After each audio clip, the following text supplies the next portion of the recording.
Sino? Si, si Eliza kaya, no? Eliza,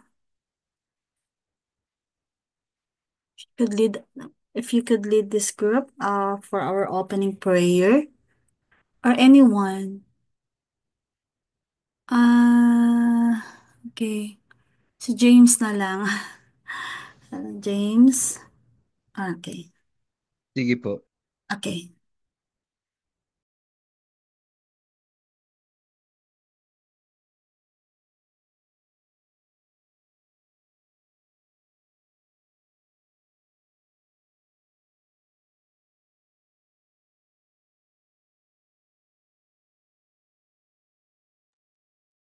Sir James, nakamute ka po.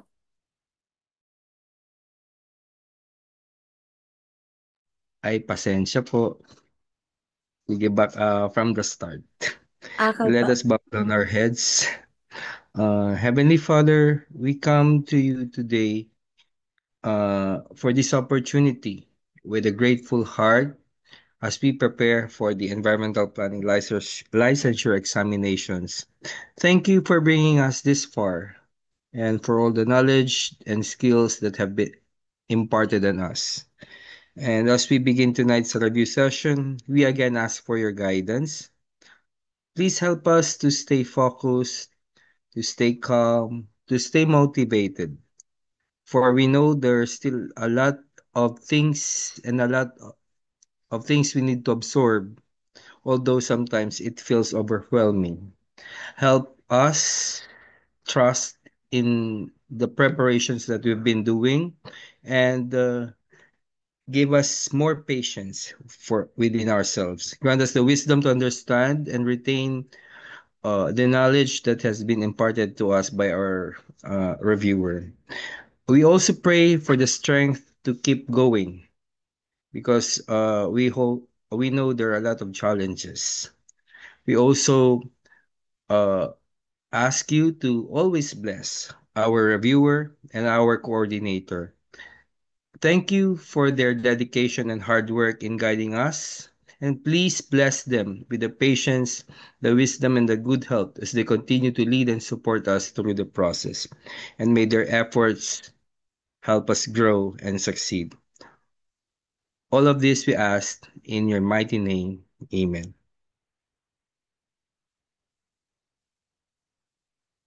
James, that's a very inspiring prayer. So, we're growing in number here. Good evening again. And, Jen, if you can flash again the TOS, and then I proceed to the questions, right away so that we can just refresh. Our dear review is here tonight. So we're not yet in number four. We can go to 3.1. Okay. So this was the one. Okay, no, three. Yung sa three muna. Okay, this is alternative spatial strategies and urban forms in land use. So if you can bring down, you can bring down Jen. 3.1, 3.2, 3 point, so up to 3.4. So these were the items that I've discussed the other night. Now let me yeah, if you can unshare that so that I can share my own my Canva this time. So let's see. Okay. Oops. Okay, let's see that. So let me share also. Did you make me co-host Jen? No? Okay. Done na po, ma'am. All right. So I'm proceeding now to the Canva. Not really a good one yet, but at least you can see now the different questions um, aligned or consistent with what we're doing in for our table of specifications. Okay. So let me expand that. Okay, let me expand. And so we are now on this. So This is what you've seen in the table of specifications. If you notice under land use planning, so 30%, 60 items, and then you can see three alternative spatial strategies. So yun yung you've seen earlier with that table provided by the PRC. So alternative spatial strategies and urban forms in land use planning. And there's 3.1. So comprising 3.5%, 7 items. So this is the main this is the subtopic that we need to do, and I need to provide multiple choice questions or MCQ under 3.1. So if you notice the 3.5%, 7 items, but according to the Bloom's taxonomy and provided by PRC, they targeted to provide 7 questions under application or applying level. So let's start with the first one. Okay. I'm not sure if you can see it properly. So I'll read that. Okay. A newly or urbanized municipality is looking to adopt a spatial strategy that encourages compact development while minimizing urban sprawl. So which of the following strategies best achieves this goal? So if you look at the question, there are there are keywords, there are key phrases. Number one, it's a newly urbanized municipality. So, but its problem or its concern is to adopt a spatial strategy. But this spatial strategy should encourage compact development. So, what's the opposite of compact? Is it is dispersed, right? So, tr- each time you see a question like this, especially if it's application or an analysis level or analyzing level, you need to picture, okay? You need to picture the question. So you have to visualize that. And compact development, but this compact development has a condition that it has to minimize urban sprawl. Okay, because that's the it should be compact because its main goal is to minimize urban sprawl, because in dispersed development is the opposite that's being, that's being achieved. But not all dispersed are, characterizes urban sprawl. But in this particular question, it says that compact development should minimize urban sprawl. So we have options A to D, and it is asking, now you concentrate on the question, which of the following strategies, so it's asking about the strategy, which of the following strategies best achieves this goal? And so letter A, promoting mixed use development in the town center. Okay. Yes. Letter B, expanding residential zones into agricultural land. Letter C, developing single-use zones for industrial, residential, and commercial purposes. And letter D, creating a green belt around the municipality without focusing on urban density. So if you notice, I'll go to letter B first, that it says expanding into agricultural land. Okay, expanding residential. So you need to eliminate that because it's not it's not responsive to the question. Why? Because expanding into agricultural land leads to urban sprawl and decreases the availability of land for food production, these are just bonus information about that. But when you're taking the board exam, you need to be very quick. There are some words there that are just distractors, like agricultural land.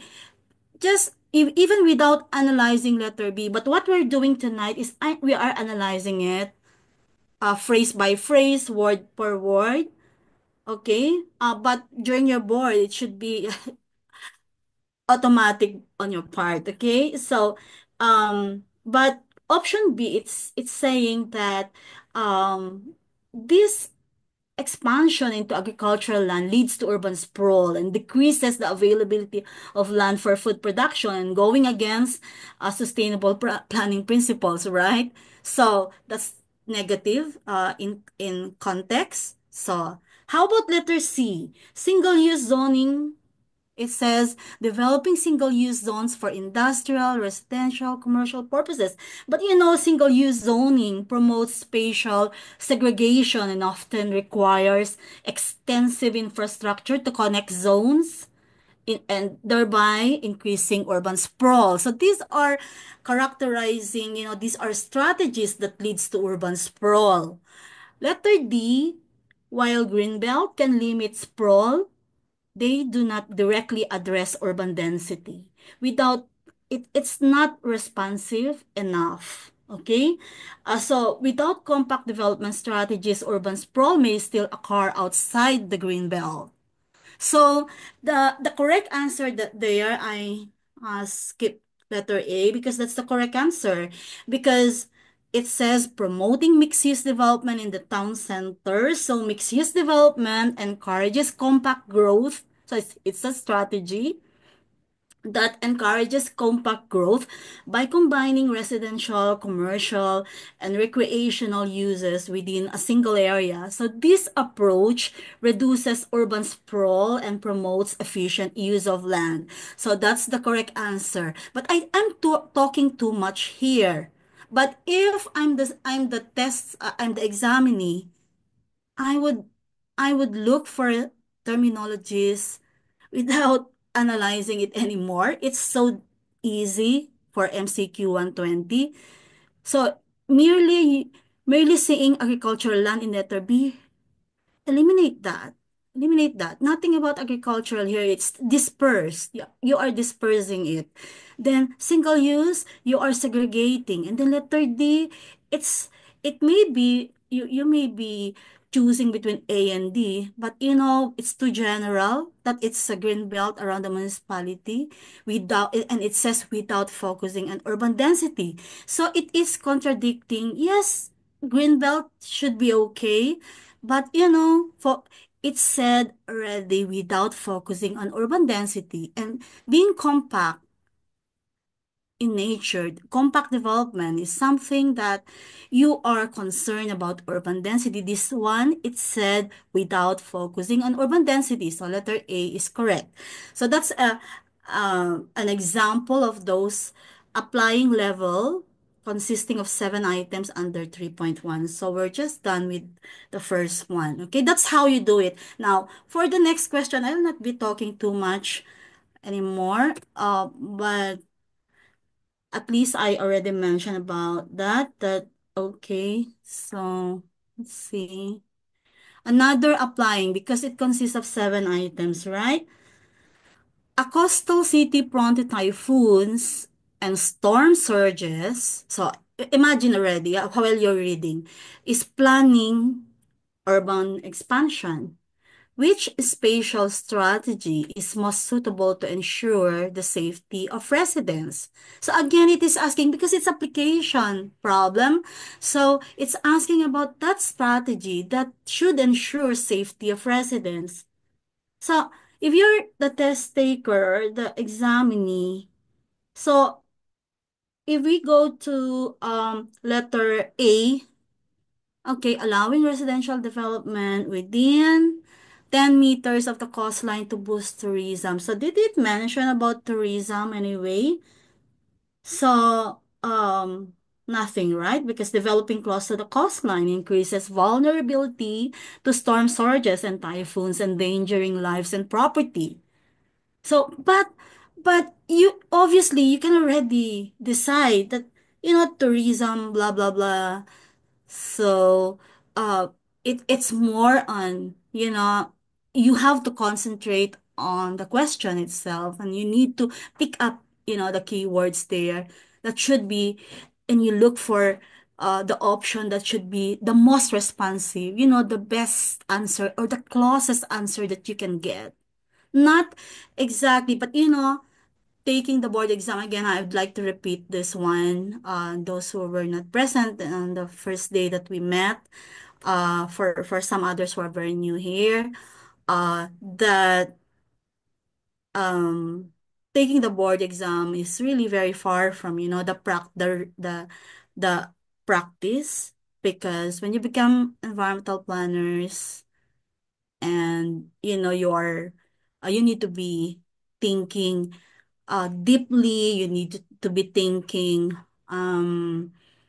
overthinking. Okay, overthinking means that you would like to add variables that are not in the choices, right? You want to keep adding. When in fact, you just have to concentrate on A, B, C, D, eliminate. Eliminate those distractors, eliminate those. Okay, you need to look into the question, and immediately, if you cannot find that tourism is not the main concern, and then eliminate that one. So I'll skip letter B because that's the correct answer. So while seawalls, okay, in letter C, while seawalls and breakwaters provide some protection, they are costly, have limited lifespan, and do not replace the importance of a setback zone. Because it's asking about safety here. Because it's a coastal city, it's prone to typhoons and storm surges.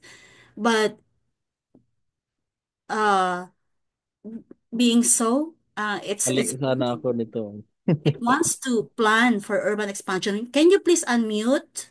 Okay. So which spatial strategy is most suitable to ensure the safety of residents? So it's about the people, their safety of the residents there. So, constructing seawalls, breakwaters to protect urban development on the coastline. So it's about the safety. Okay. Letter D, um, converting mangrove forests into urban parks to make room for housing projects. Well, converting mangrove forests into urban parks reduces the natural defense mechanism against storm surges. We know we need mangrove forests. And thereby, if that's the case, and converting that to urban parks will increase disaster risk. So it's something that not responsive, and it opposes, you know, the goal of the you know of the question. So the answer is letter B, because it says establishing a setback zone of at least 40 meters from the coastline for all developments. It's something that it's a buffer that you're talking about in letter B, between the coastline and development, so protecting residents from storm surges and flooding while preserving the coastal ecosystem. So answer is letter B. Medyo Okay? nalito ako dito, ma'am. So, Saan? ito sa letter B at letter C ba? Dahil Ah, sa dahil mm, dito sa word na planning urban expansion ba? Akala ko so mag letter C na lang kasi 'di ba yung ang setback usually is 20 meters ba po yun, ma'am? From coastline ang usual tapos meron mhm, kasi word na planning urban expansion kaya naisip mm. na mag letter C na lang sana. So we see wall and breakwaters, 'di ba? But it says to protect urban development on the coastline. Mm-mm. So, Ma'am, ma'am, uh, same din po kay Sir Mark. Kasi uh, 'di ba may DNR daw 2021-07 yata na mm. kapag coastal ay 20 meters yung legal easement. Yeah, we're not talking about legal easement here. Okay? Okay. At least yun, when we have easements, yun yung minimum. Di ba? And more, and Okay, sige greater po. should be okay. Should be better, di ba? Yes po, ma'am. Dahil lang We're not siguro talking ito about the sa what urban here. expansion. Oo. Wala, hindi natin pinag-uusapan now. You're overthinking kasi we're not talking about the legal or something. Ano yung exact. Wala tayo doon sa Bloom's taxonomy na na ano na na remembering. Wala tayo doon. So this one, if you have 20 meters, at least 20 meters, ganun naman ang setback natin na, di ba? More should be okay, di ba? Because that's a setback. It should be it should be safer, right? So remember, look at the question, which spatial study is most suitable to ensure the safety of residents? We're not even remove the 40 meters, basta sinabi niya setback zone. But all the rest, you can already eliminate that. See? Masizero kayo pag ganyan kayo mag-isip. Okay?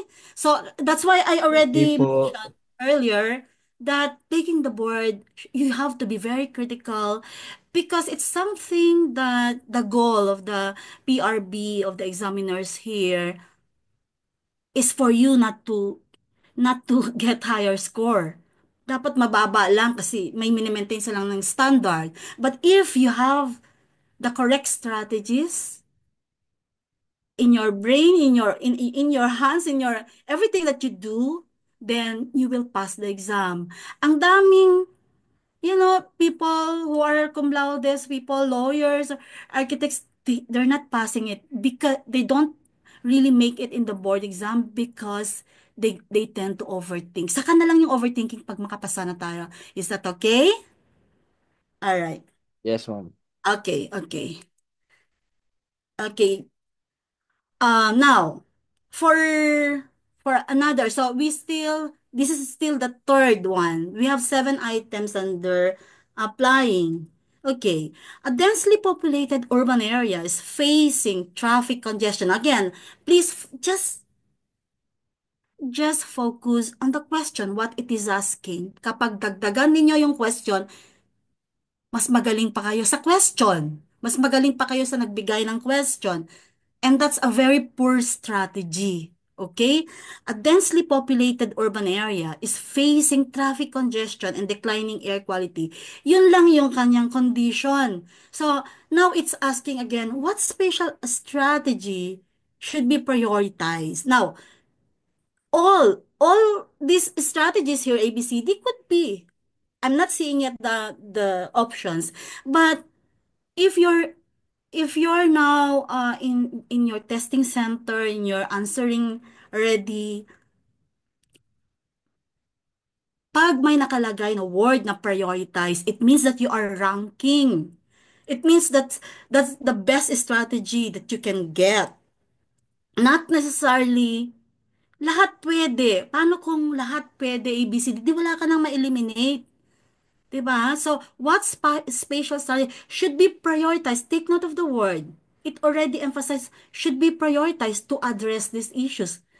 Other answers could be an answer also. But what's your priority? Remember, I already advised you that you have to assume, or there should be a presumption that you're already an environmental planner when you're taking the exam, and it's asking what should be your strategy. If you're an urban planner, you were hired to do that.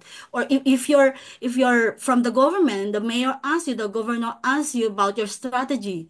So sasabihin mo ba sa mayor mo, bukas na lang mayor, pag-isipan ko pa, you cannot do that. You should have already answer already. Because you're a licensed environmental planner already, di ba? So, if you have these options, so it says, I'll go to letter A, expanding road networks to accommodate more vehicles. So, pero yung problema mo, traffic congestion, so you eliminate that already because that's not responsive.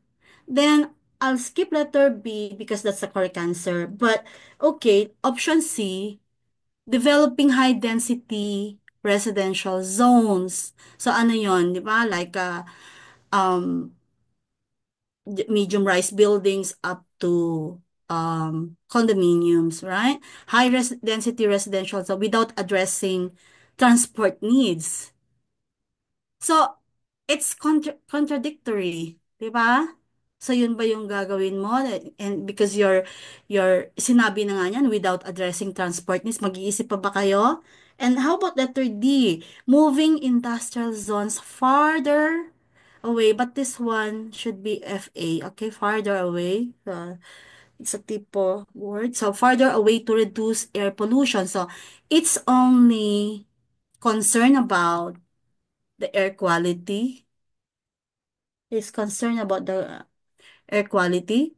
So moving industrial zones farther away to reduce air pollution. So but it did not respond to the to traffic congestion problem in the question. So letter B, creating a car-free zone and encouraging active transport like cycling and walking. So did it answer to it responded to the car-free zone and encouraging active transport like cycling and walking, which respond is it is responsive to declining air quality.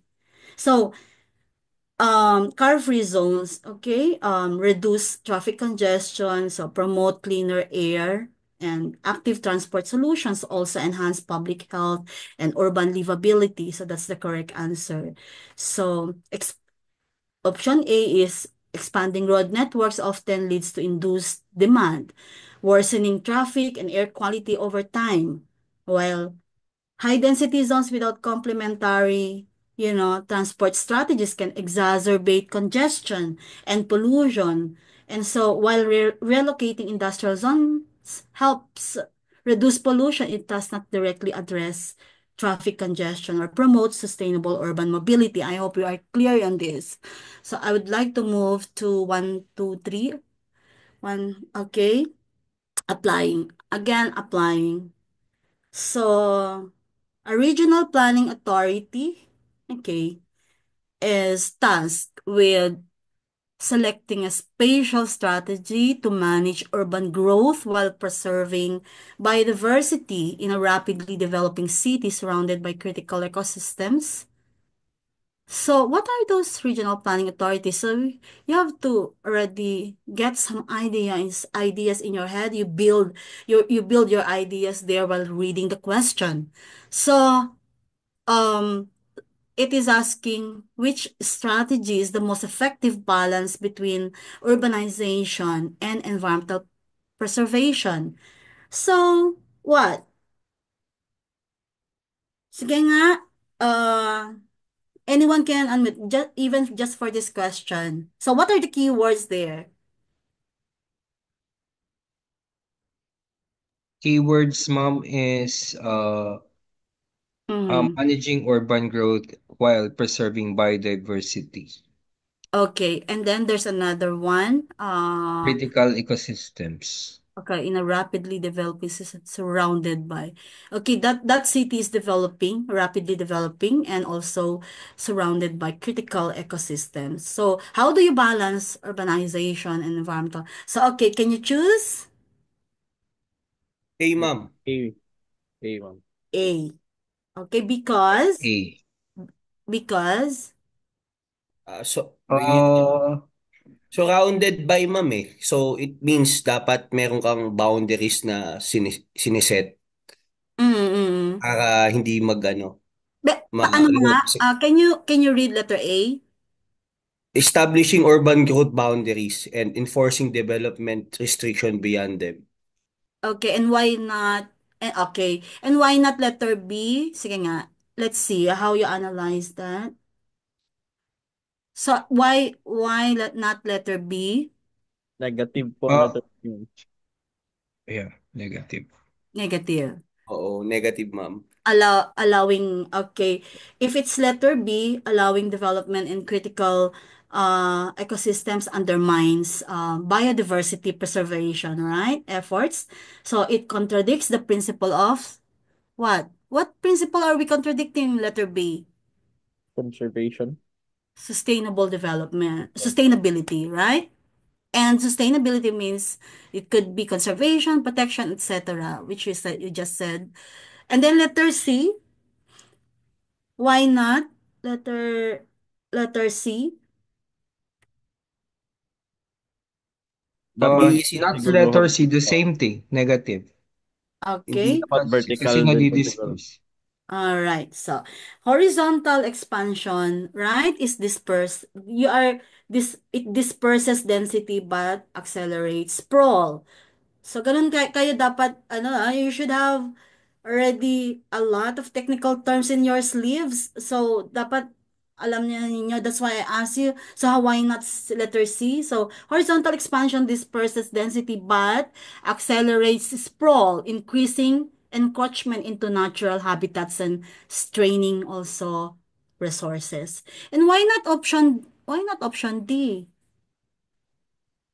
Mas lalapit po tayo sa critical ecosystem. So, instead of environmental preservation, environmental degradation po. Correct. So, relocating industries to critical ecosystems exacerbates ecological degradation and increases risks like pollution and more.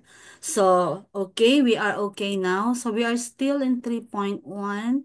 I'm not sure ika-ilan na ito. Siguro ika 5 pa din. So, we still have 3. And so, in a metropolitan area experiencing rapid population growth, which spatial strategy ensures equitable access to urban services while optimizing land use efficiency? Answer?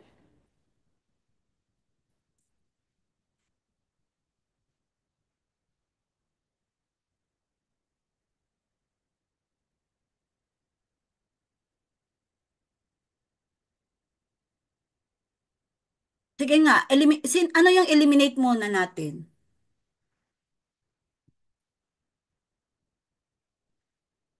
Other people, can you unmute? Raise your hand. I cannot see you pala because naka-expand itong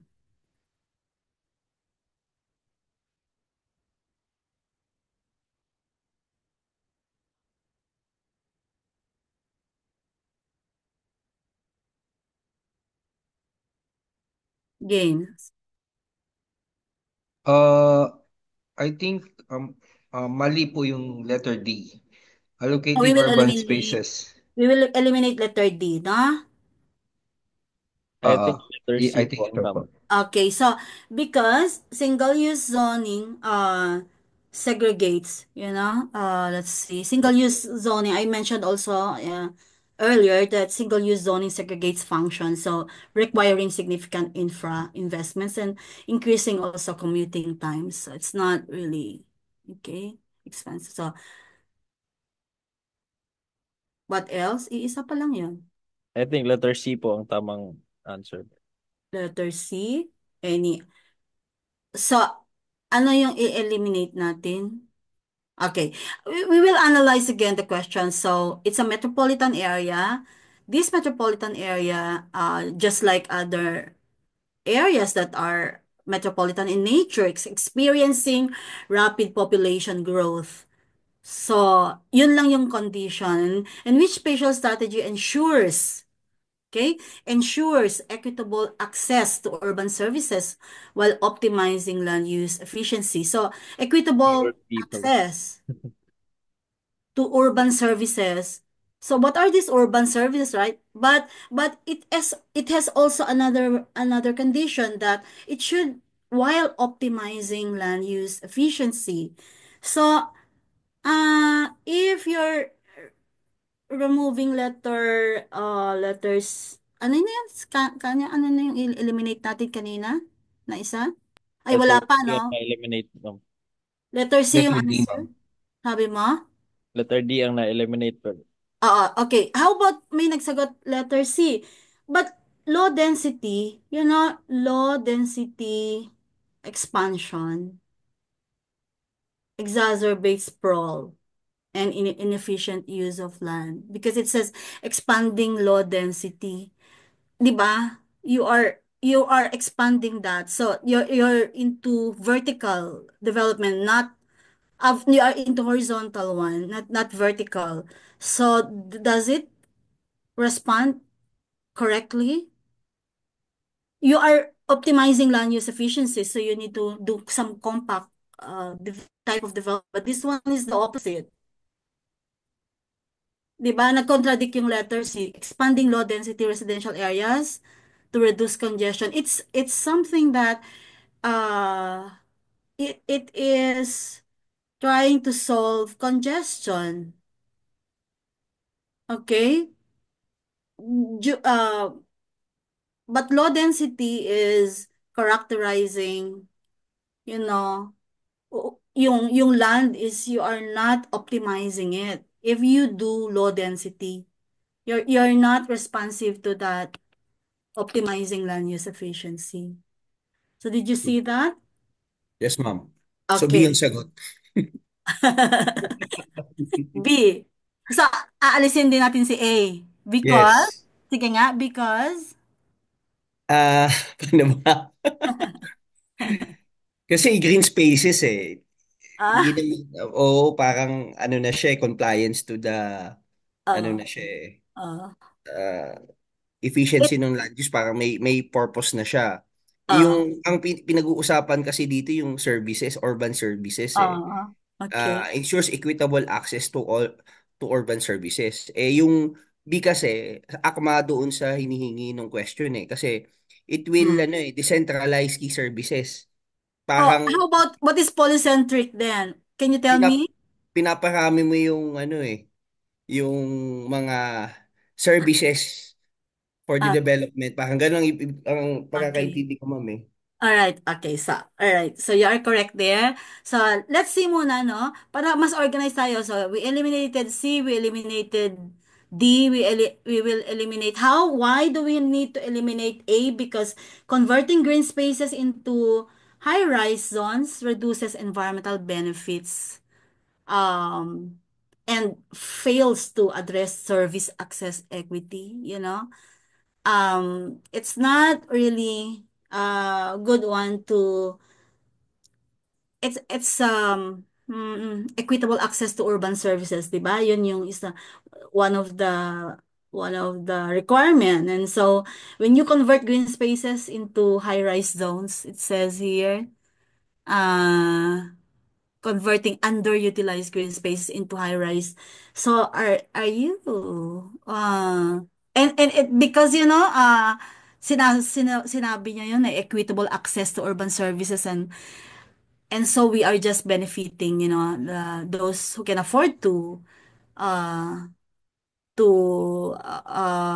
ano to to purchase or rent high-rise residential zone. So, wala, yung equity doon na wala na sa letter A. So, wag niyong tsatsambahin yung ano ninyo ha. So, you need to know why letter B. So, because polycentric development creates multiple hubs of activity. Poly nga madami, di ba? Yung sabi mo, multiple hubs of activity ensuring services are accessible across the metropolitan area while preventing overburdening of the central business district. Although I did not say central business district that there, but all urban areas at least have CBD. So answer is letter B, decentralizing key services, because when you are decentralizing it, you are saving that space, so you are optimizing land use efficiency. And then promoting polycentric development because at least you are creating multiple hubs because of that polycentric development character. Okay? And therefore, people can just go there and you are providing equitable access. So I hope you are thinking that way para hindi tayo malito. And so, anyway, magkakaroon naman tayo ng I will be discussing on the different forms, polycentric, concentric, wedge type, and all these forms until uh we achieve mastery of the subject matter. But this one, I'm just testing how much you understood the table of specifications because that's the framework anyway. So MCQ 125, a mountainous municipality aims to promote tourism while mitigating the risk of landslides in its urban planning.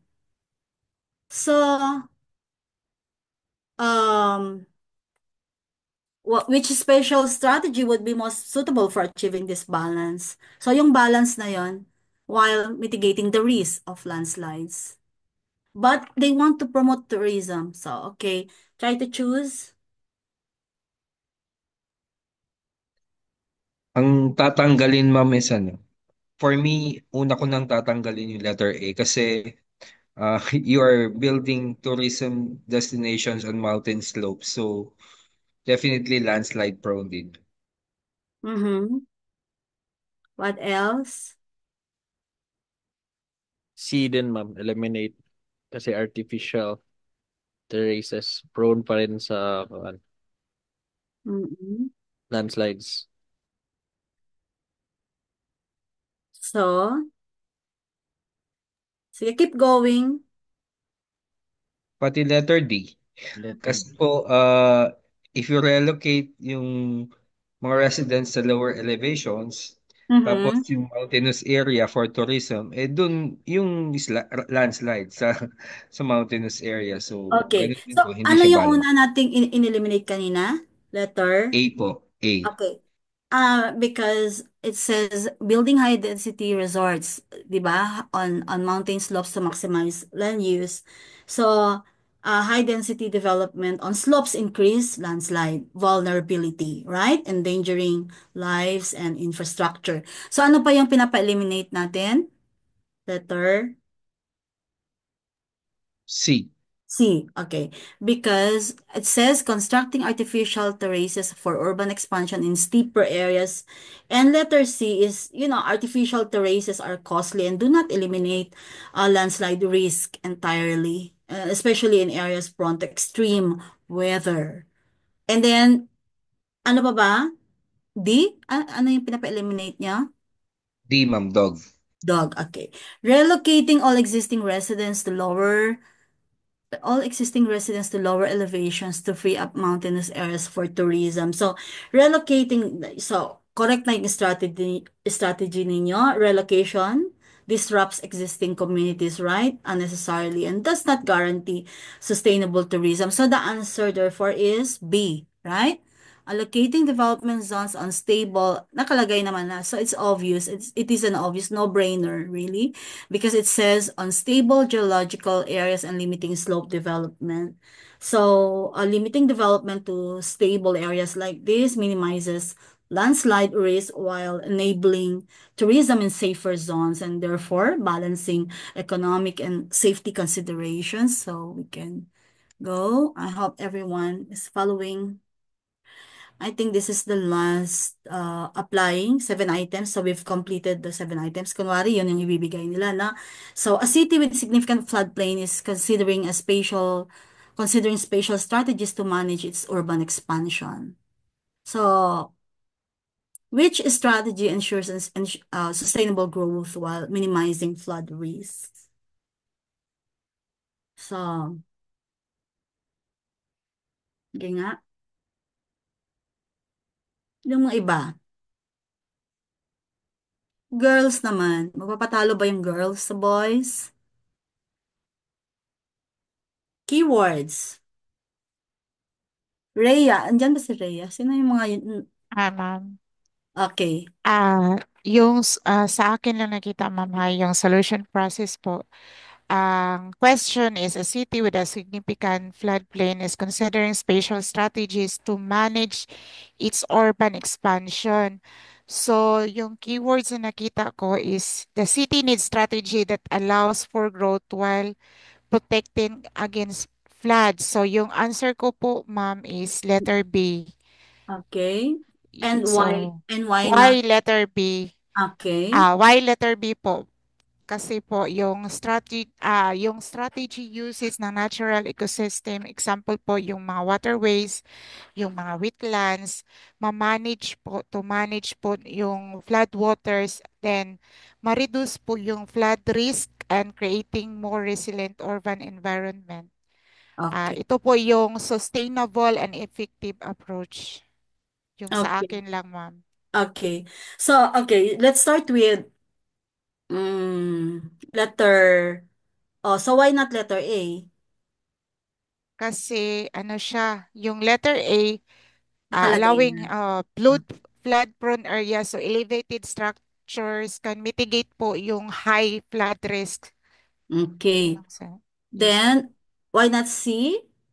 Kasi yung C din po, ma'am, para siyang embankments offer some mga protection po nga ma-fail po yung during major floods. So, may mga unrestricted urbanization na floodplains nga ma-increase yung over-risk and potential damage for flooding po. So you're saying that it can lead to ecological Challenge. degradation, Yes right? po, This yes one. po. So, madami lang siyang words, but it's meant to confuse you during your board exam. But if you have mastered, madami na kayong inaansaran, and that's the good way to practice to be critical thinkers because we need critical thinkers. You need critical thinking to pass or top the exam. All right? So why not letter D, Rhea? Sa D din po, ma'am, para siyang developing industrial zone. So, para po na-shift yung risk to industrial areas. So, still exposes po yung valuable infrastructure to flood damage Mhm. and potential po siya ng pollution na Yes. yung sa flooding po. Okay. Yeah, because, industrial development in floodplains creates contamination risks and does not fully address flooding issues. Magkaiba, di ba? Hindi naman yung So it's something that it does not really because we are more concerned about that strategy that ensures sustainable growth while minimizing flood risk. So the answer is letter B. So I hope we will be tackling blue-green infrastructure later in the future because blue-green infrastructure combines. So you have to know the strategy itself. It combines natural water management systems with urban development. So that's blue-green. It says blue-green, right? And this infrastructure, this type of strategy reduces flood risk while preserving ecological functions because it's leveraging on, the natural water systems there, management systems with urban development. So we are correct. So we can now go to, all right. Meron pa palang isa. So, okay, I'll not read. Okay. Ano nakalagay dyan? Applying. So applying. Applying ba yun kanina? So, a small municipality, is it? Correct. A small municipality plans to expand its residential zones but is situated near a protected wetland. What's the most appropriate action for planners to ensure compliance? Okay, can you answer?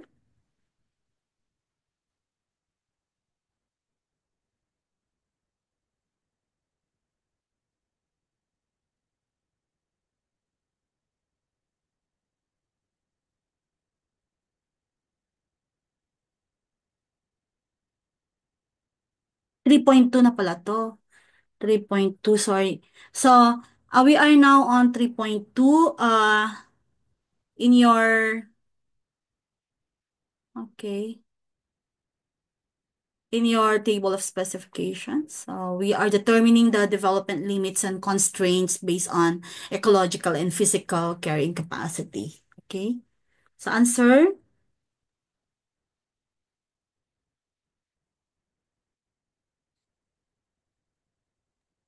Si ma'am, B.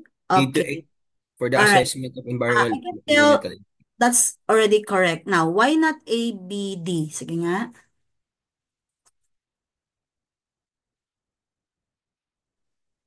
Ang keyword dyan, ma'am, is compliance, Okay. ecological carrying capacity. Okay. So,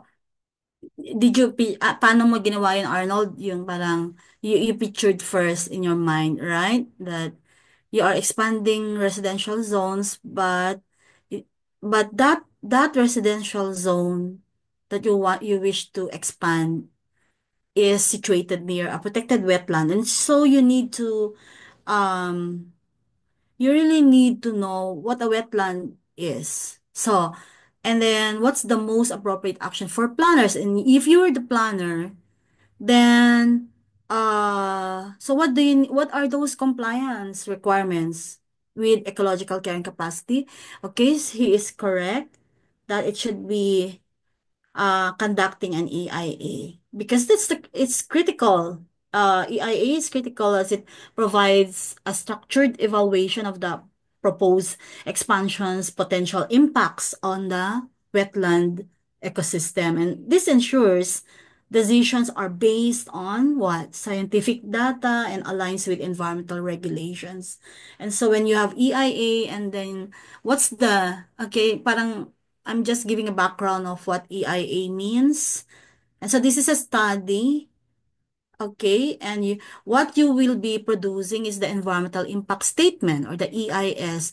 And therefore, if you have passed the public scoping and the technical scoping by EMB-DNR, then you will be issued an environmental compliance certificate. Ganon. So, and that's the answer, because you need to conduct EIA to evaluate potential impacts because it involves what? It involves a wetland and it is an environmentally constrained or environmental critical area. Okay? So, um,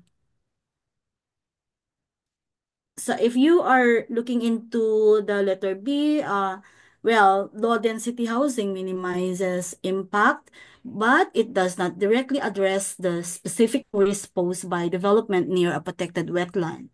And then B is also incorrect because temporary housing may not reduce environmental impact in the long term and does not provide a sustainable solution for the municipality's growing population. And D is also incorrect because socioeconomic segregation does not resolve ecological issues and may lead to ethical concerns or further urban inequities. Okay? So, tama naman yung ano ninyo. You have identified correctly the keywords. We have the protected wetland and then the compliance as a terminology there. So we need to prioritize actions that involve systematic assessment or compliance with environmental laws. So we can go to the next one. Alright. Okay.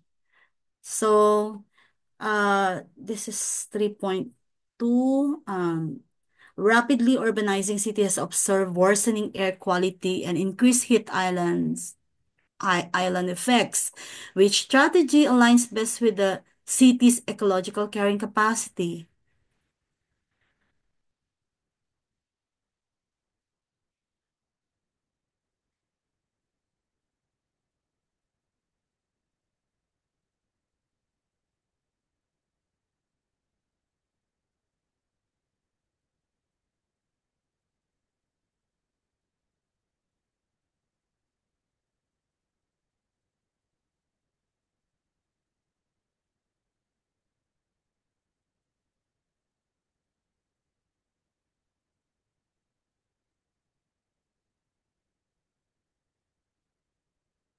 Sir?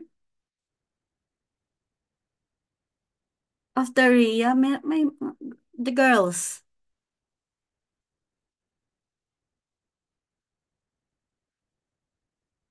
Walang mali dito. We will discuss anyway. Okay? Can we develop that skill in answer and then eliminate kaagad? Ma'am, Okay. for this, yes po. For this po, may- mag-elimination po ako. Okay. Dun sa letter A, ma'am, Mhm. it would not, ano po, answer the question po na aligns best to the city ecological carrying capacity. Kasi, ano po siya gagawin mo pa rin po siyang, ginawa mo lang siyang vertical. Vertical urban development to minimize land use. Pero hindi kasi yun yung about sa space. Kasi, ang problem po is yung about air quality. Correct. So, eliminate po yung A. Alright. And then po, actually dito ma'am, ang pinagpipilian ko is letter B and letter D. So, yung C po, eliminate din kasi probably can control the worsening air quality. Worsening. Kaya lang po, medyo um, high maintenance, I Ah, guess. Parang hindi siya masasabi po ba siyang parang hindi po siya ganun na sustainable. okay. And And then it's to only eliminate. dagdag natin for the benefit of others who are with us. So air Yes po. purification systems are reactive but and address symptoms rather Yes than po, ma'am. preventing the Yes, ma'am. underlying metal Hindi in. siya, yung tama yun, ma'am. Hindi siya talaga pinrevent. Parang Okay. pa active. Okay, go Yan, ahead. tama po. So, letter C po, eliminate na rin. Okay. Between letter B and letter D,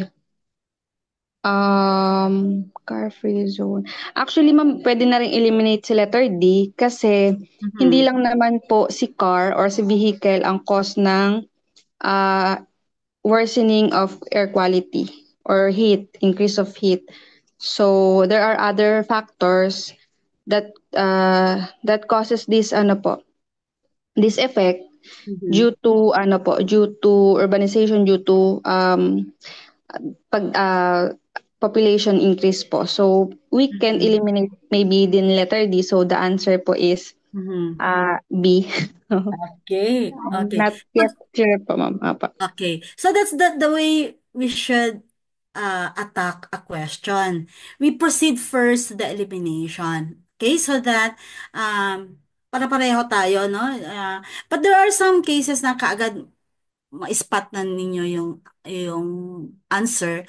But in our practice, we need to do elimination so that yun yung parang pinaka-buffer natin during the board exams. In case na you want to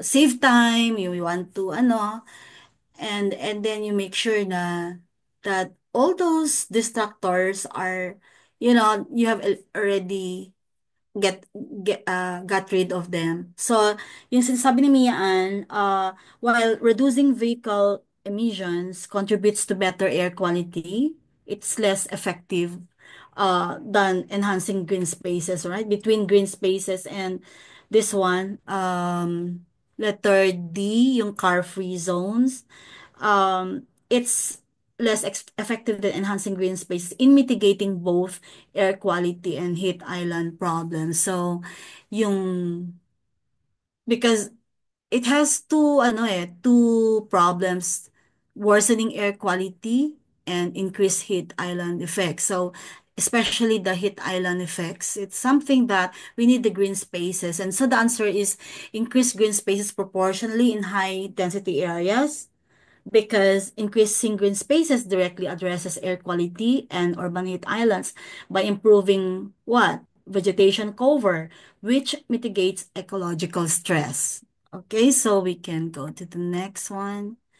So we are still on applying. So, okay, a coastal city faces rapid land subsidence due to over-extraction of groundwater. What's the most suitable action to address physical carrying capacity concerns? Other people? Other ENPs here?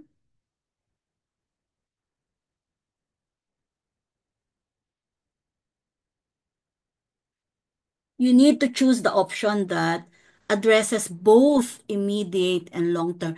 When we are talking about this kind of question, solutions focusing on what?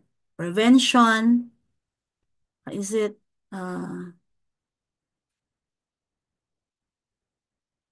prevention and what? Sustainability? Hmm.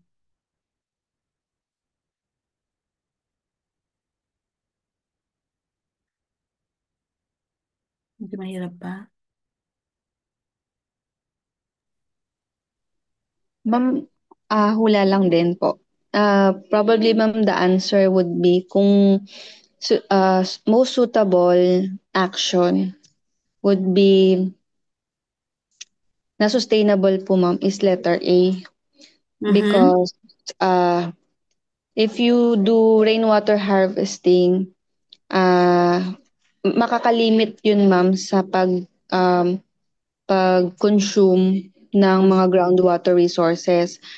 And why not letter B po? Kasi even you relocate those industries relying to groundwater, since nirelocate mo pa rin naman yun ma'am. So, kailangan pa rin ng mga industries na yun ng water sources. So, probably, nirelocate mo lang sila pero You did baka not resolve. mag-extract pa rin sila ng water, maybe in other location lang po ng groundwater. So, not possible po si letter B. Letter C, ma'am, I'm not that so familiar with the desalination plants po. So, Okay. hindi ko siya masyadong, wala po akong, ano lang po, actually kung mag-eliminate ako ma'am, si BND, eliminate ko na agad. Kasi si D, implement sticker, hindi rin siya, ma'am, yung reason nyo rin, yung kanina rin po explanation, si letter D kasi hindi siya preventive Okay. action. It's not talking about penalty din, ano? Po, penalty. So parang nangyari pa rin, nag-extract pa rin po. Yung marami pa naman po ngayon na okay lang magbayad ng penalty. Yes. Yes. Like that. In reality po. So letter B and letter D, ma'am, eliminate na agad. So between letter A and letter C, since hindi ako familiar with letter C, and letter A sounds also mas sustainable. So letter A po ako. So yun. Tsaka naman talaga ma'am, in reality may mga option na answer talaga tayo na may mga words or terms po na never, kunyari ako po, parang hindi ako not familiar with that term. So parang medyo na lang po, parang ginamit ko na lang po between A and C, parang gut feeling na lang po, A na po yung parang best. Kasi hindi pa familiar dun sa ma'am, desaline. Even yung kanina ma'am, ang itatanong ko nga rin po yung dun sa blue-green infrastructure. Itatanong ko nga po sana kung ano yung mga example nun. Pero nabanggit nyo naman po na itatakil pa rin naman natin sa next time. So, yun po. Yun po ma'am. Alright. So, I hope na nakinig yung iba. Because, it is a strategy actually. Last 2022 National Convention. So I was the one who formulated, the theme of the National Convention of the Philippine Institute of Environmental Planners. And that was the time, I incorporated blue-green infrastructure. So most of the lectures or, most of those papers na nag-submit it pertained to blue-green infrastructure. It is actually a system. It is also a network that provides ingredients for solving urban and climatic challenges. So it's a nature base, it refers to the network of green spaces. Dalawa yung kulay, di ba? Noon, green infrastructure, dapat tapos nagkaroon ng blue infrastructure, which is about oceans. Now, why did they combine that? Because it refers to the network of green spaces, including blue water systems, that deliver multiple environmental, economic, and social values and benefits to communities. So it is a concept that, used by many designers, conservationists, and planners relating to it is actually a planning. These are strategies used by conservationists and planning related disciplines. They commonly feature stormwater management. They also incorporate in their design climate adaptation and multifunctional green space and many more to talk about. It is a principle, it is a concept, it is a strategy, and it's a good one because it's called BGI, blue-green infrastructure. And sometimes they say blue-green economy. It gets to be very confusing. So BGI is implemented to deliver multiple benefits, including flood risk management, air quality improvement as well, because it's because of the green, green aspect, and then amenity provision, carbon sequestration when you're using renewable energy to power your city and your municipality. It's also about increased biodiversity because you are leveraging also yung the nature-based environment, and then health and well-being. Okay, foremost. All right, because of that, and many more. It's a really a beautiful concept. Now, uh, ano na yung kanina? Ano na yung question natin kanina? It's about desalination. Desalination, yun na. So, what is desalination anyway? It is a process that, removes mineral components. Desalination. It removes mineral components from saline water, and it's the removal of salts, minerals from a substance. So one example is soil desalination. This is important especially for agriculture. So what? And it has and it's really a science, discussion about desalination, because it's established desalination plants to meet water demand. So, what else about desalination? Focuses on the cost-effective provision of fresh water, and many more recycled wastewater as well, and many, many strategies. And so, let me see. Ano naman yung groundwater So, desalination? ma'am, possible answer din po yung letter C, ma'am, compared to letter A kasi yung city po natin is a coastal city. So, which Hmm. answer po ang mas best po Yeah, yung I letter think A? you got the correct answer, because rainwater harvesting and recharge address the root cause of over-extraction and help restore the groundwater table. So it's more responsive because it directly tackles the issue of land subsidence. So, and so everyone should be we should know. So what is now land subsidence? It's a gradual settling of or sudden sinking of the earth's surface. So it's something what we need to know about land subsidence. So, nagsisettle, nagsisink. Okay? So, ano yung effect noon? It results the drop in ground surface. So and then it induces devastating effect in the construction of some facilities such as building, pipeline, canal, river. So it may also interrupt the balance in the ecosystems nearby. So it's something that the correct answer is rainwater harvesting, because these are and recharge ano to, saan na yun, letter B. Okay, so it yung over extraction kasi, meron ba dito over extraction of groundwater? The root cause there is because of that. And it helps restore the groundwater table. Okay? Okay ba tayo doon? Sa, sa letter A ni Mian. And then, yung letter B kasi, sige, I will repeat that. That relocation is logistically challenging and does not resolve, correct? You're correct. And does not resolve the subsidence problem in the short term. And so, while desalination provides alternative water sources, it does not address the land subsidence caused by depleted aquifers.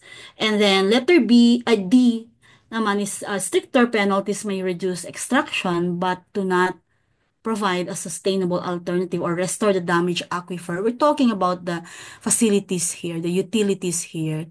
So, penalties, do you think so? Tama naman yung sabi mo, na those people who are developers, those in the mining industry, they don't really, especially in this extracting activity, they don't really care about paying stricter penalties. So, okay na ba tayo? The answer is letter A. So, sana tayo? 3.2, still 3.2, evaluating. So, a city council is debating two options to manage ecological carrying capacity. Um, so what are these two options? Implementing strict zoning laws or incentivizing green infrastructure development. So, which criteria should planners prioritize in making their recommendation? So, I'll answer this directly. Ready? So, uh, I'll go to letter A. While it says there, cost effectiveness and immediate implementation feasibility. While cost effectiveness is important, prioritizing immediate feasibility over long-term impact undermines sustainable planning. So, cost effectiveness and immediate implementation feasibility. So, it's not responsive because we're talking about the criteria that we need to prioritize. It could be one of those solutions. So, for letter C naman, political acceptability and alignment with current land use policies. So, there must be some interconnectedness because political acceptability may streamline decisions but could compromise ecological considerations.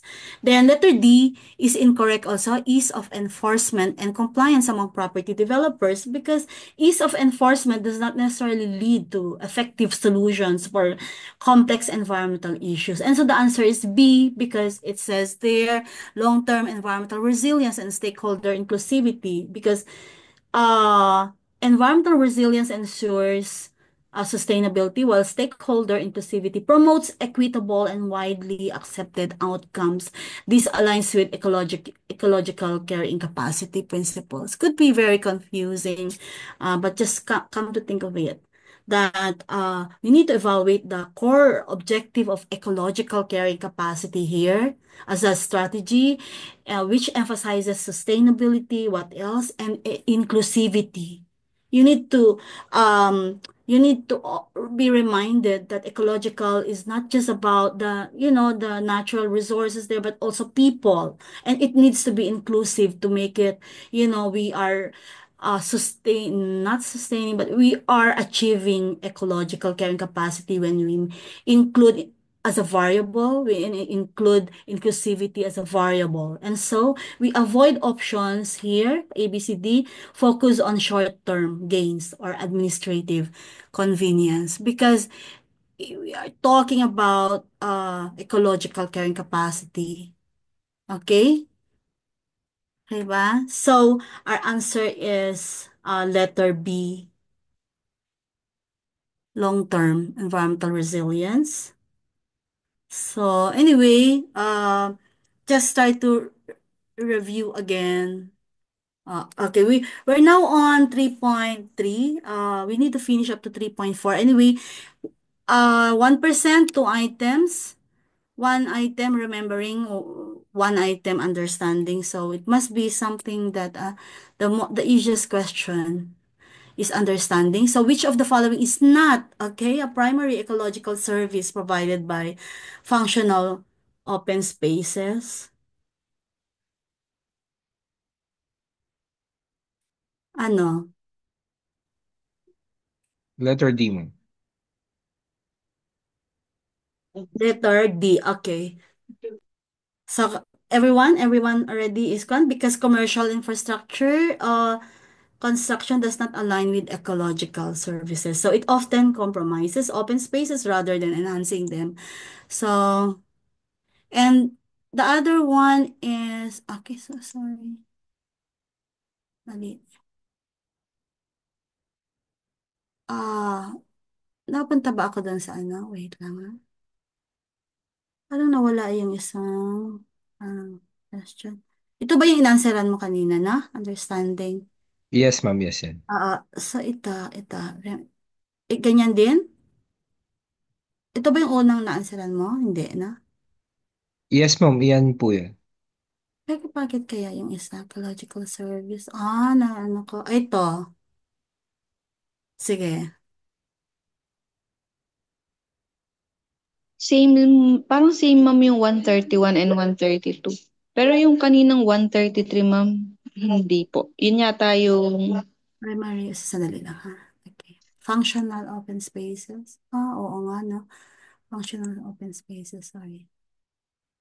Okay. So, right, 133. Okay, 133. Kind of confusing, no? Itong TOS really is okay. An environmental assessment reveals that the proposed industrial site is located near, okay, the support. Correct. Ito ba yun? Proposed na, located near a 3, dense 3.4 na siya ma'am. So, bali dun sa 3.3 kanina ma'am. tayong ano, no? Bali nag-same lang po yung question ng 131, 132. Don't worry. Sa exam ninyo, lalabas yung isa. So, we will go to 3.4 kasi 1 lang, no? 1 lang yung remembering and understanding. Here, we have two analyzing, one evaluating, okay, for 3.4. So, for the analyzing, there are two items. Environmental assessment reveals that a proposed industrial site is located near a densely populated residential area. So, which criterion should planners analyze most critically before recommending a protection buffer zone?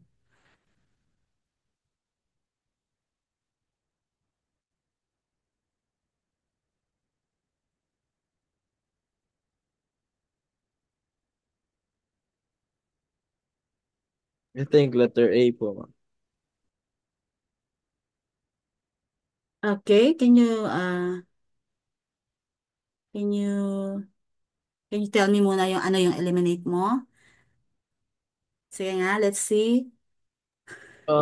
Letter B po kasi is land value and property taxes in the surrounding area, parang not related po talaga siya sa question. Mhm. Land Tapos, value, no? uh, Okay, property tax not related. wait. They Let, are administrative. And they're not directly they uh, don't address health and safety. Okay. mm, sa letter C, types of pollutants expected from the industrial site. Parang okay din to na answer, pero mas go pa rin ako sa letter A. Mhm. Can you tell me ano yung sa question? How do you understand the question? Uh, What is it asking? okay. Before you recommend for a protection buffer zone, what's the criteria, right? Yes, What yes po. criteria that should be which you consider Letter C. most critical? Mm. Most critical. Oh, Ma'am, para baka po pollutant.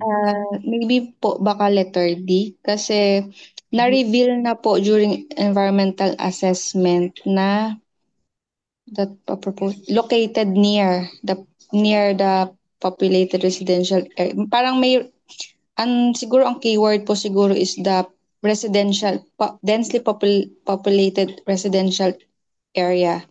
So baka po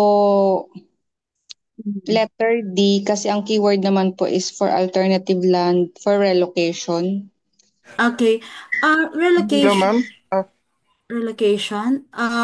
We are talking about before you recommend a protection buffer zone. What should you what's the no? Because our main goal here is you are supposed to recommend protection buffer zone because it's near a densely populated residential area yun yung lumabas. That's a result of your environmental assessment that C ang answer E ko, siguro ma'am. talaga, ma'am. C, ma'am. Sa Pollutant. akin, ma'am. C. Letter Letter C C. nga. ah Letter C po, ma'am. okay. Si Kwan yan, ano? Sino na yan? Si Rhea, ma'am. Rhea. Okay. Kasi Rhea, why po, letter C? kasi po, ma'am, yung, 'di ba yung identify natin is ano yung recommending protection for buffer zone. So, kailangan i-analyze ni planners kung ano ang mga critical before recommending a protection for buffer zone. So, si C yung nakita ko, ma'am. So, kailangan natin yung Mhm. types of pollutants expected from the industrial site. Industrial site. Yes po, ma'am. Because it is near the people, near the populated residential area, di ba? Yes po, ma'am. So, yung land and value eliminate, and then yung distance between the industrial site and the residential area, it was already known that it is a near a densely. You don't need to determine the distance because it may not, the it is critical also, but it is secondary. It's not really the most critical. But it should be considered also. And the type and severity of pollutants determine whether the existing distance is what? Sufficient or safe, di ba? Correct? And then also the letter D there is it's the relocation is the last resort because it does not analyze buffer effectiveness. The buffer. Do you think so before you recommend for a protection buffer zone? You also you determine first the availability of alternative land for relocation. Is that Hindi pa pala, ma'am. Opo. okay? Opo. Sige.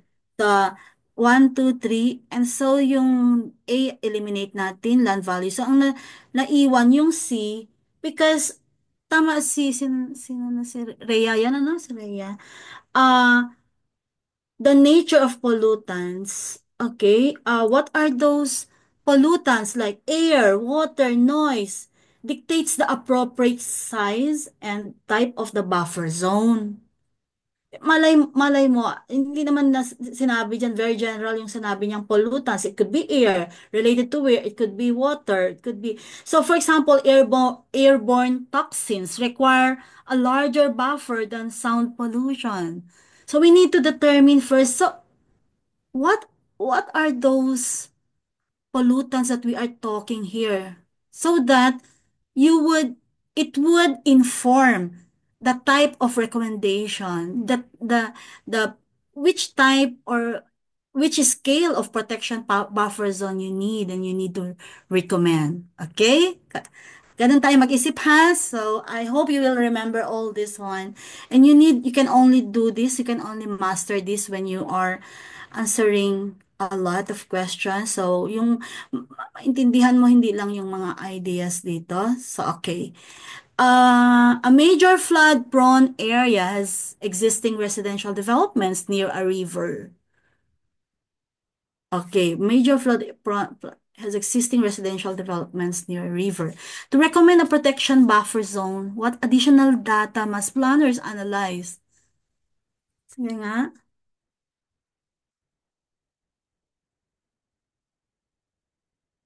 Remember, additional data.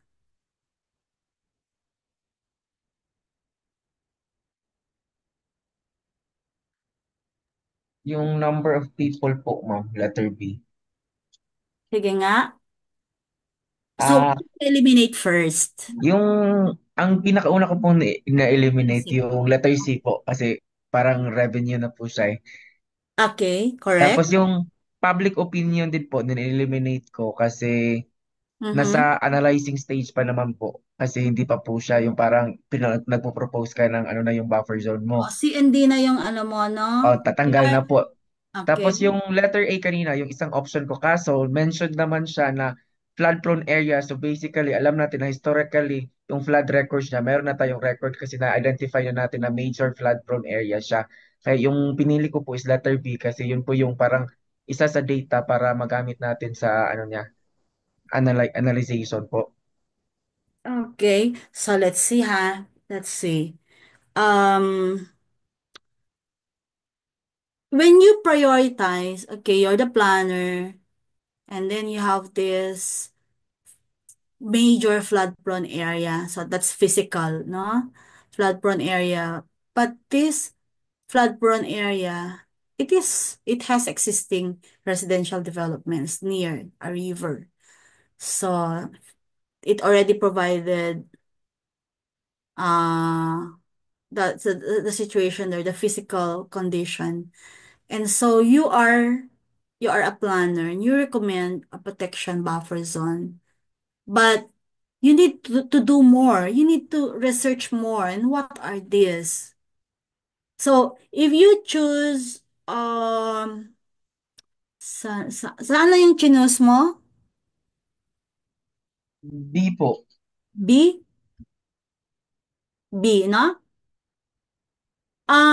So that's number of people currently living in the area. It's also correct. Let me see. And then yung hindi mo pa napili ay Pinagpipilian ko po talaga is A or B. A Tinanggal ko or na B. po Sige, yung keep C at A. going. Historical flood records and projected flood levels. If you have already, okay, you have in your hands the population data. Yes po. Did it address the physical, halimbawa, yung dimension of a buffer zone? Because you are talking about the buffer zone. I-concentrate mo doon sa buffer zone. Ah, Uh, so, ah, paano mo siya i-design? Buffer zone should be planned, right? okay. So, Okay, tama po. So, dapat pala A para alam ko kung hanggang saan yung flood record niya kasi yung ah, level niya, tama po. ah, ah, Nakuha ko na po. correct? So, because historical data and future projections provide the evidence needed to determine the buffer zones required with yung dimension ba? Hindi pa niya sinasabi eh. Ah, Ah, right, to determine the buffer zones required with and effectiveness against flooding, right? Hindi mo pa alam opo. kung paano mo siya i-design. Okay? So, Opo. pero dapat meron din number of people, pero siguro secondary kasi yung while population data is relevant, it does not address really the physical dimensions of a future of a buffer zone, sorry. And then and so it means that we need to prioritize technical and data-driven factors essential for analyzing hazards and their mitigation while ignoring less relevant administrative or social factors. So, siguro yun yung next. Pero ang inaano niya sa'yo, kapag ma-analyze mo na yung buffer zone mo, so, mauna mo na yung mga iba dito, yung, pwede naman sabay-sabay, di ba? Of course, yung profile mo ng tao doon, di ba? Because of the residential development near a river. So, mauna yung letter A. Is it okay? Okay ka na? Yes po, yes po. Okay. Then, okay, a city is debating the use of its river banks as protection buffers for a nearby industrial zone prone to chemical spills. Now, which recommendation best reflects a comprehensive evaluation? We are answering and evaluating question, which is one of the most difficult questions. So, which recommendations best reflects a comprehensive evaluation of the situation?